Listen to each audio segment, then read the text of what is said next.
Reuters.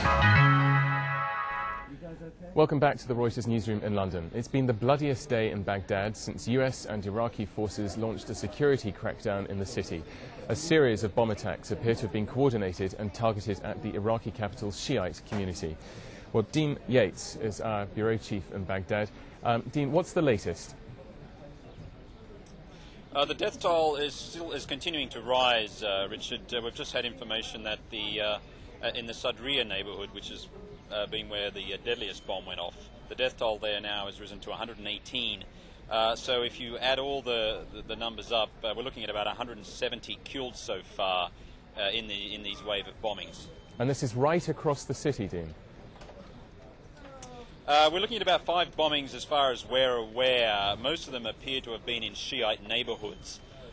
So I think it's quite likely that the blame will fall on Sunni Islamist al-Qaeda for these attacks.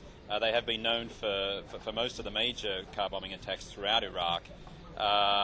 Yes, indeed. So that's the latest we have. Okay. Dean, I mentioned in the introduction that this is after a concerted effort by US and Iraqi troops to rout insurgents in Baghdad.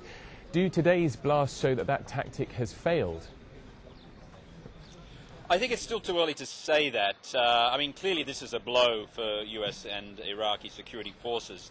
US military commanders themselves have gone at pains to say that stopping car bomb attacks in Baghdad is going to be one of the hardest things under this crackdown. But this still clearly it dents what they say has been achieved so far.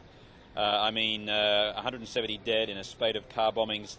That's one of the worst death tolls that Baghdad has had since the end of the war in 2003. It is indeed a huge setback, if one can say that. I mean, today's elsewhere, it's the 4th province in Iraq in the south was handed over from coalition forces to Iraqi troops, and the Prime Minister Nouri al-Maliki has made clear that he expects to be controlling the whole country by the end of the year. How realistic is that, given violence like today's? Well, what's happened today certainly does underscore the security challenges ahead for the Iraqi government. So far, 4 provinces now have been handed back to Iraq's security forces. There's still 14 more to go. And after the events of today, I think it's a very good question. Will Iraq's security forces be ready to take back the remaining provinces, especially a place like Baghdad, where, as we've seen today, violence can happen very quickly and on a very large scale? Well, Dean Yates in Baghdad, thank you very much indeed for that and for joining us live from the city.